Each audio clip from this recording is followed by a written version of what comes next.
ஏதோ ஒரு பெரியவர் எப்பொழுதும் குறை சொல்லிக் கொண்டே இருப்பாராம். ரமணாசிரமத்திற்கு வருவார்.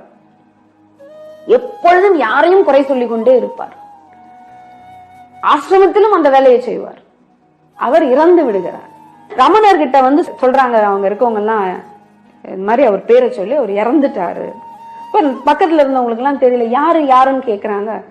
அப்ப அந்த அவரை குறிப்பிட்டு சொல்லும் போது சொல்றாங்க, அதான் எப்பவுமே ஒருத்தர் குறை சொல்லிக்கிட்டே இருப்பாரு, அவர் தான் இறந்துட்டாரு அப்படின்னு. அப்ப ரமணர்கிட்ட அந்த செய்தி போகிறது, இந்த மாதிரி அவர் இறந்துட்டார். ஓ, நல்ல வெள்ளை வெளியேன்னு வேட்டி சட்டை கட்டிட்டு ஒருத்தர் வருவாரு, அவரா அப்படின்னாராம். ரமணருக்கு எப்பொழுதுமே நல்லதுதான் தெரியும். ஏனென்றால் அவருடைய மனம் அவ்வளவு தூய்மையா இருக்கு, அவ்வளவு பாசிட்டிவ் அப்ரோச். அவருக்கு அவர் குறை சொல்வது அவருக்கு தெரியல.